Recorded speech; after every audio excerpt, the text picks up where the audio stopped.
Layani aku sebagai pasangan halal. Bab 015. Mereka langsung beranjak ke lantai 2 gedung B. Di ruang 203 teman-teman mereka sudah berkumpul. Tepat 5 menit lagi kelas akan dimulai. Tapi, terlihat dosen belum masuk ruangan. Melihat Hanifah datang, Najwa melambaikan tangan agar temannya itu duduk di kursi sebelahnya yang masih kosong. Hanifah akhirnya duduk di samping Najwa. "Prof Rama hari ini masuk, gak?" Tahta Hanifah kepada Najwa. Kata ketua kelas belum ada informasi. Rangga sudah menghubungi kontak beliau, tapi belum dijawab. Semoga saja gak masuk deh, kata Hanifah dengan santainya. "Kenapa? Tumben kamu gak semangat gitu? Perasaan, kamu selalu bersemangat di setiap mata kuliah." "Tidak untuk mata kuliah Prof Rama, Najwa," jawab Hanifah. Najwa menahan tawa mendengarnya. "Jangan terlalu membenci. Nanti, rasa benci itu berubah jadi cinta. Apalagi, Prof Rama masih lajang." "Gak, Najwa, gak. Jangan doain aku kayak gitu. Selain gak suka pria cuek, aku juga gak pantas buat lelaki sebaik Prof Rama." Hanifah tidak melupakan kejadian di hotel waktu itu. Ada rasa malu yang luar biasa Hanifah rasakan sampai sekarang. Andai saja Rama tahu siapa dirinya. Hanifah berharap Rama tidak akan pernah mengetahui bahwa Hanifah adalah wanita yang ia tawarkan mahar 100 juta di kamar hotel waktu itu. Buka grup kelas. "Saya sudah mengirim tugas untuk kelas kita. Mulai hari ini sampai beberapa hari ke depan Prof Rama mengambil libur. Jadi, untuk pertemuan hari ini beliau mengirimkan tugas untuk kelas kita," kata Rangga sang ketua kelas. "Yah, kok gitu sih? Padahal sudah dandan maksimal," canda Kesia. "Iya, Prof Rama kenapa ambil libur? Mau ke luar negeri? Ah, jangan-jangan mau nikah?" Berbeda dengan reaksi teman-temannya yang lain, justru Hanifah merasa bahagia. Karena tidak ada yang tahu ketegangan luar biasa Hanifah rasakan ketika bertemu dengan Rama. "Alhamdulillah. Allah Maha Baik mengerti apa yang aku inginkan," ucap Hanifah dengan kedua tangan menengadah. Yang lain pada sedih Prof Rama ambil libur beberapa hari ke depan. "Kamu malah terlihat bahagia, Del," kata Kesia. "Iya. Kalian gak tahu aja. Aku setiap ketemu Prof Rama, perutku selalu merasa mules. Kaki dan tanganku dingin kayak es. Pokoknya, horor banget deh ketemu beliau," jawab Hanifah. Kesia tercengang. "Kok bisa kayak gitu? Apa jangan-jangan kamu jatuh cinta ya sama beliau?" "Gak gitu. Dulu aku..." Hanifah tidak melanjutkan ucapannya. Dia teringat bahwa saat ini Hanifah sedang menyembunyikan identitasnya. "Dulu aku apa?" tanya Kesia, penasaran. "Ah, tidak, Syah. Sambil menunggu kelas berikutnya, ke kantin dulu, yuk," ajak Hanifah, mengalihkan pembicaraan. "Ide bagus. Aku juga belum sarapan," timpal Kesia. Mereka juga mengajak Shirley. Tapi, untuk kali ini Shirley menolak untuk ikut karena dia ada kelas lain hari ini. "Mau kemana, Shirley?" "Aku ada kelas agama. Kalian pergi duluan saja," jawab Shirley. "Oh, oke. Hati-hati. Kelas agama untuk muslim dan non-muslim dipisah." Itu sebabnya, Shirley memutuskan untuk segera pergi karena sebentar lagi kelasnya akan dimulai. Sesampainya di kantin, Hanifah terbeliak kaget melihat pria yang duduk di salah satu meja kantin. Siapa lagi kalau bukan Alvin? Pria yang selalu membuat Hanifah merasa takut ketika bertemu dengannya. Kenapa, Hanifah? Ayo, duduk di sana, ajak Najwa. Ah, tidak. Bagaimana kalau kita duduk di pojok sana? Astagfirullah. Kamu suka di pojokan, iya? Canda Kesia. Ish. Gak gitu, Syah. Biar aman saja. Aku sama Najwa, kan, pakai cadar. Biar gak ada yang merhatiin kalau kita lagi makan, elak Hanifah. Oh, betul juga. Ayolah duduk di sana. Hanifah merasa lega, karena setidaknya dia tidak bertemu dengan Alvin. Entah kenapa Hanifah masih berkeyakinan jikalau pria itu tidak akan berhenti mengganggunya. Itu sebabnya Hanifah memilih untuk menghindar. Kak Zina, sapa Kesia, yang melihat Zina datang menghampiri mereka. Cari meja yang lain. Ini meja kami, kata salah satu teman Zina. Maaf, Kak, kami yang duluan datang ke sini. Jadi, kamu yang berhak duduk di sini, sahut Hanifah. Kamu ini mahasiswa baru. Kamu gak tahu kalau meja ini selalu menjadi tempat duduk kami, kata teman Zina itu. Tapi, kan, kami yang duluan duduk di sini, kekeh Hanifah. Sudah, Hanifah, kita cari meja lain saja, ya. Masih banyak yang kosong, bisik Najwa. Tidak bisa, Najwa. Kita yang duluan ke sini. Jangan mau diinjak sama orang yang tidak punya hati, tukas Hanifah. Tatap mata antagonis gadis bernama Zina itu mulai terlihat. Dia menatap tajam ke arah Hanifah yang tidak mau mengalah. Pergi dari sini, usir Zina, menatap geram ke arah Hanifah. Gak, kami yang duluan. Kamu saja yang pergi dari sini, Kak Zina, tukas Hanifah. Kamu jangan sok-sokan jadi pahlawan untuk teman-teman kamu, ya. Cepat, pergi. Gertak Zina. Tidak, aku tidak salah. Maka, aku tidak akan pergi dari sini. Kurang ajar. Tangan Zina terangkat dan hendak mendarat ke pipi cubi Hanifah yang ditutupi kain cadar itu. Namun, belum sempat Zina mendaratkan tamparan, tangan seorang pria menahannya. Zina langsung melirik ke arah pria yang menahan tangannya itu. Kamu. Geram Zina, menatap kesal pria itu, berani sekali mahasiswa baru seperti kamu menghalangi kehendakku. Jangan coba-coba menyakiti dia atau aku akan melaporkan kamu ke Kak Davindra, gertak Alvin. Bukan merasa lega karena Alvin melindunginya, justru Hanifah semakin merasa takut. Dia takut bertemu dengan Alvin lagi.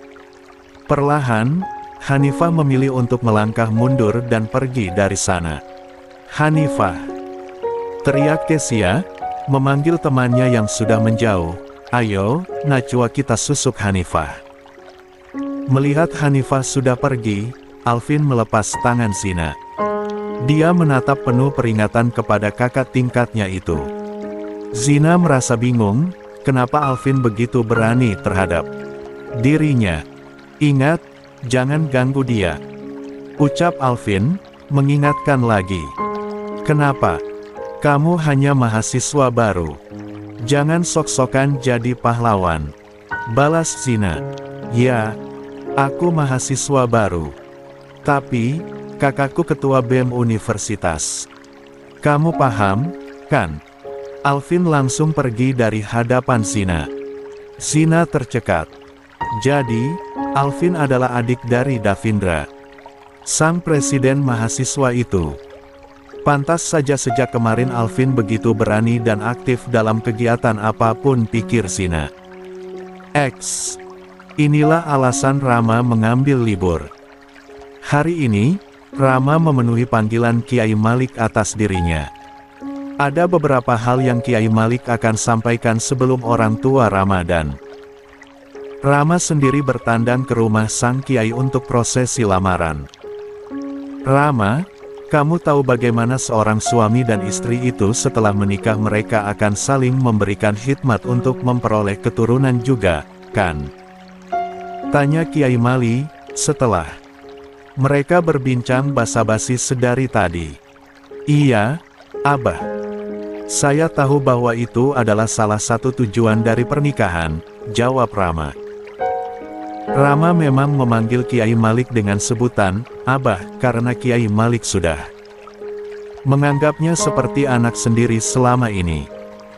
Tentu, itulah salah satu hal yang harus dipertimbangkan oleh pasangan yang akan melangsungkan pernikahan, bukan? Tanya Kiai Malik lagi. Iya, Abah, saya memahami maksud Abah. Alhamdulillah, saya tidak mempunyai masalah dalam memenuhi salah satu tujuan pernikahan untuk memperoleh keturunan, Bah. Jawab Rama lagi. Alhamdulillah. Begitupun dengan putri saya, Rama. Dan kamu mengerti, bukan, bahwa bagaimana Allah meminta agar hambanya menutup aibnya. Terlebih aib itu adalah masa lalu, kata Kiai Malik lagi. Iya, Abah. Aku mengerti bahwa aib yang hubungannya dengan dosa kita kepada Allah sudah semestinya ditutupi, jawab Rama lagi. Kiai Malik mengangguk. Terdapat dua pandangan mengenai boleh atau tidaknya calon suami atau calon istri mengungkap aib masa lalunya itu sebelum melangsungkan akad pernikahan. Abah yakin kamu mengetahui hal itu, Rama. Namun, di sini, Abah mengambil jalan tengah. Sebab, sebenarnya yang menjadi pertimbangan itu adalah tergantung dari calon pengantin pria atau wanita. Apakah mereka menjadikan aib di masa lalu sebagai suatu pertimbangan untuk melangsungkan pernikahan? Atau tidak, sambung Kiai Malik. Maka dari itu, Abah ingin bertanya kepada kamu, Rama. Di sini, Abah tidak akan mengungkap aib siapapun. Hanya saja, Abah ingin mendengar pandangan mana yang kamu gunakan. Apakah mengungkap aib itu atau lebih baik menutupnya? Supaya ke depannya, nanti tidak ada yang merasa dirugikan, sambung Kiai Malik. Rama mengangkat kepala dan menatap serius Kiai Malik. Abah, seperti yang Abah ajarkan kepadaku.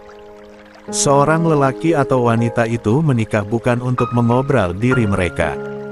Abah juga mengajarkan aku bahwa yang mesti dipertimbangkan adalah mampu atau tidaknya memenuhi tujuan pernikahan itu atau tidak. Perihal aib masa lalu seseorang, maafkan aku Abah, aku tidak punya kekuatan untuk mendengarnya. Sebab, aku khawatir khilaf dan tidak bisa menutupi aib itu, jawab Rama. Dan apabila lantaran diriku seseorang akan melanggar perintah Allah yang meminta kita untuk menjaga aib sendiri, maka, betapa aku akan merasa berdosa, Abah. Allah meminta hambanya untuk menutup aibnya. Sementara, aku meminta seorang hamba itu untuk membukanya demi rasa ingin tahu, sambung Rama. Maka dari itu, jika tidak melanggar tujuan dari pernikahan, maka, aku lebih memilih untuk menggunakan pandangan yang membiarkan seorang hamba itu menutup aibnya sendiri, tutup Rama. Kiai Malik langsung menepuk bahu pria yang sudah ia anggap seperti anaknya sendiri itu. Terima kasih atas jawaban kamu. Abah tidak salah menerima niat baik orang tua kamu kepada Hanifah, Nak. Abah yakin kamu memang lelaki yang tepat untuk putri Abah. Rama tersenyum kecil dan menganggukkan kepala kepada sang kiai. Kiai Malik harus memberikan pertanyaan itu kepada Rama supaya tidak ada pihak yang merasa dirugikan ke depannya nanti. Tapi, Rama sudah memberikan jawabannya dengan bijak. Dan Kiai Malik memilih untuk membacakan semua itu empat mata, karena hal ini berkaitan dengan hal yang sangat privasi. Nak, Hanifah memang putri angkat Abah, bukan putri kandung. Tapi, Abah dan Umi mencintai dia seperti anak kandung sendiri. Meskipun dia belum 1 tahun menjadi putri kami, kata Kiai Malik. Rama kembali menunduk karena dalam hal ini Rama hanya perlu mendengarkan ungkapan yang akan Kiai Malik utarakan kepadanya. Maka dari itu, Abah meminta satu hal kepadamu, nak. Jangan pernah ungkit identitas Hanifah dalam kehilafan sekalipun. Abah tidak ingin putri Abah itu merasa sedih. Rama tersenyum tegas dan menganggukkan kepala di hadapan Kiai Malik. Dan ilmu agama Hanifah terbilang sangatlah minim. Dia masih butuh bimbingan. Abah harap hatimu diluaskan untuk sabar dalam membimbingnya.